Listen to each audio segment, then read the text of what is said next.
Building a mansion as your first house in Ghana, in my opinion, is not a good idea, and I'll tell you why. And I'll show you what you will do to get another stream of income.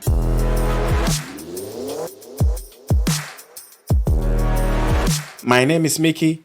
Keep watching.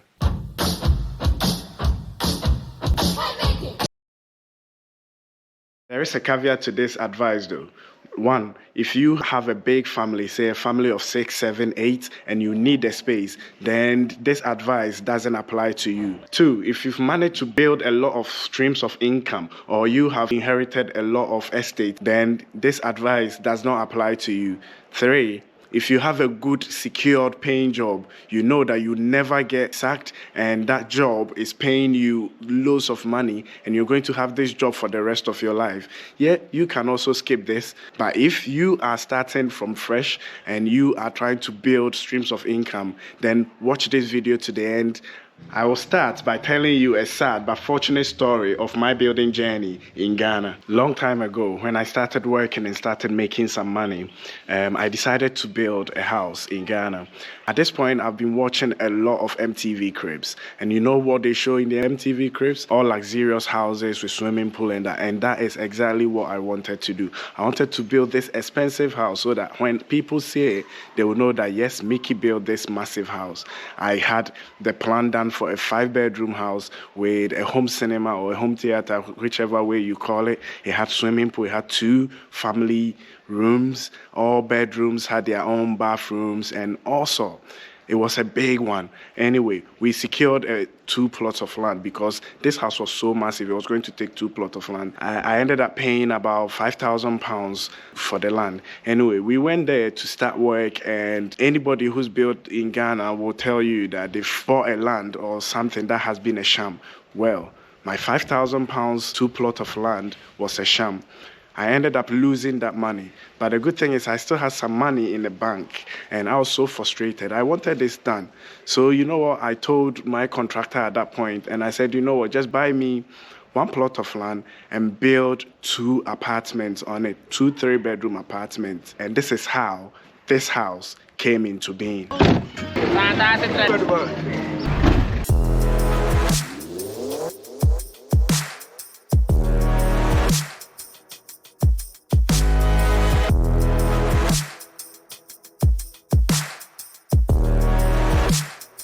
This house, a 2 3-bedroom apartment, I say it is a sad but fortunate experience because it is sad because I lost £5,000, but it is fortunate because I ended up investing in this. But before I tell you why I think it is a good idea to build apartment, let me show you around this apartment. So it's 2 3-bedroom flats. So this will be the living room. And then we've got a dining area. So got ceiling fan. And if you look at the floor, you can see I still had a bit of luxury mindset in mind. And this is the master's bedroom, the ensuite.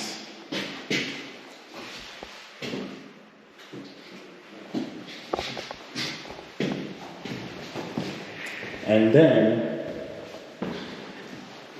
it's got a home office. I built this thinking that I'm always going to own an office. So it's got office, and then we have the kitchen. I've got a little storage area here for the kitchen. All these were made in Ghana, and then it's got a door going outside to the backyard. And then at the back, it's got 2 bedrooms at the back. So this is one of the bedrooms. And that is the 2nd bedroom. And both bedrooms share these bathrooms. We've got a bathroom, we've got a sink over there, and then we have toilet over here. You realize that each apartment has got its own style. Over here, I went for the black and white theme. If you look at it, I'll show you the second flat. What am I saying? It's a good idea to build flats like this than to build big mansions, 4 or 5 bedrooms first for your first house. This one is a little less technical. So you don't need a lot of architecturing, you don't need a lot of engineering. Unless you are building 2-3 stories, then you will need to invest money into someone who has got engineering capability to come and help you, or the knowledge, the know-how to come and do it. But without that, something like this, you don't need a lot of expertise, so you don't spend a lot of money when you are building it. The next point, you don't have to complete the whole house.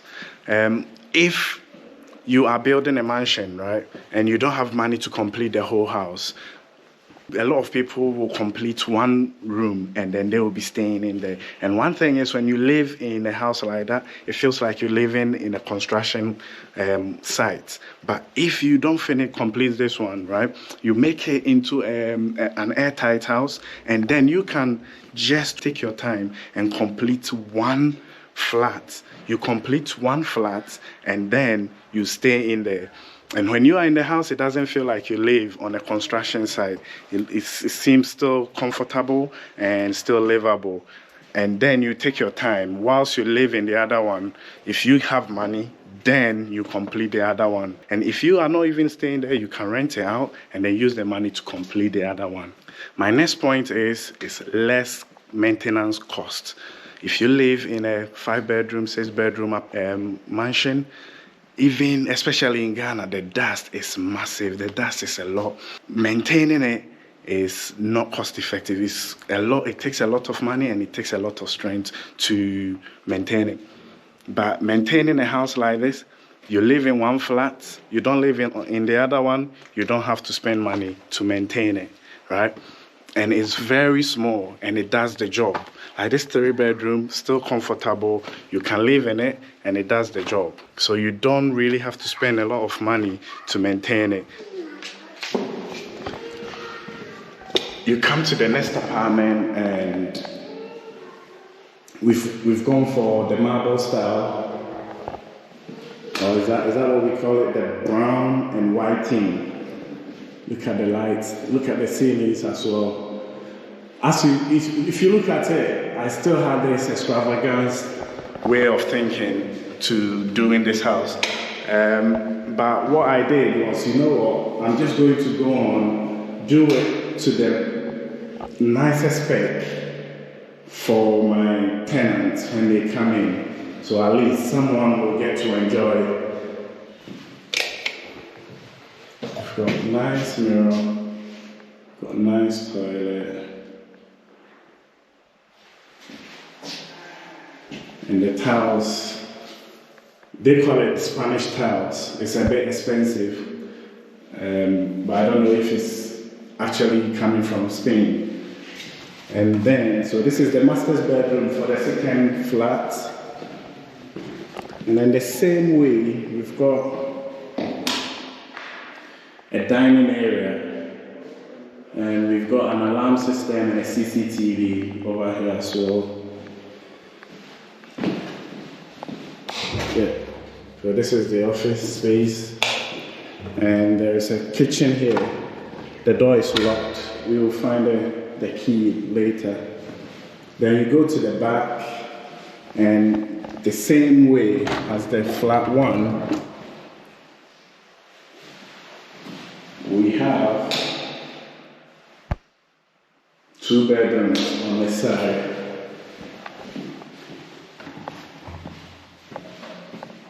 And then there's a second bedroom over here. And those 2 bedrooms share the bathroom and a toilet. This is something that I say you should consider. Nothing too big, nothing too fancy, something small. My next point is effective use of space. A lot of people have built 5 bedrooms on one big plot of land. And when you look at this house, we've got virtually two houses on the same amount of space, right? But then you've got two houses on one. So you are actually using your space effectively and getting more out of it. On top of the house, there are two store areas at the front that you can also rent out to make a bit of bucks every month. Or maybe you can use it yourself as well. My next point is we have a lot of people living in the diaspora, right? They've built their houses whilst they were away in America, in Europe, in UK. Family members came and lived in the house. So they built a mansion, 5-bedroom. Say mom, dad came and lived in the house. Other family members joined. And now they come back and they cannot even go and stay in their own house. If you build something like this, apartment, you can actually give one to your family members, lock one of it, and you can come back and still use that. So less risk of losing your house to family members. We live in a family-oriented environment. That's our culture. We look after our family members. So if you have a house like that, you can give one to the family, or you can just give one away, and you can still lock the other one. And when you come back, you can stay in it. So that's another thing. My last point, why I think it is a good idea to build an apartment, is the fact that it can serve as another stream of income. I can rent it out, or I can use it for short stay, Airbnb, list them on Airbnb, and I can get money coming through it. And the good thing is, it is easy to rent small, like two, 3-bedroom houses than to rent a whole mansion. So it's actually a good way of increasing your stream of income. And that is the ultimate reason why I think it's a good thing. For someone, when you are starting from the bottom coming up, it is a good idea to do this because you can actually use it, live in one, especially when you don't live in Ghana, you can actually rent these two out, right? And when you are coming, you can, vacate one of them. You come in, you and your family, you can stay in, and you can still be getting money from the other one. So that is the main reason why I think it's a good idea.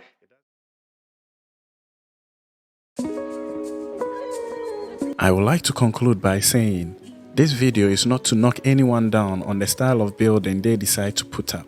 It is just an idea that has helped me so much and I wanted to share. There are a lot of uncompleted mansions scattered in Ghana, partly due to the mammoth nature of the project and the time it is taking to complete. And when completed after a long time, normally offers no income, but rather takes money out of the owner's pocket to maintain it. And these owners, by the way, are mostly stationed abroad and don't even get a chance to live in the house that much. In short, all I'm saying is you can choose to put up any style of building that you prefer, but please make sure it ends up as an asset, something that suits your need and puts money in your pocket, and not a liability, something that takes money out of you without any returns. I learned the hard way to make this good decision, and I am making this video so that you can also learn from this. If you've taken something from this, please give a thumbs up. Please subscribe to come on my journey of experience. Thank you very much for watching, and see you in the next one. Bye.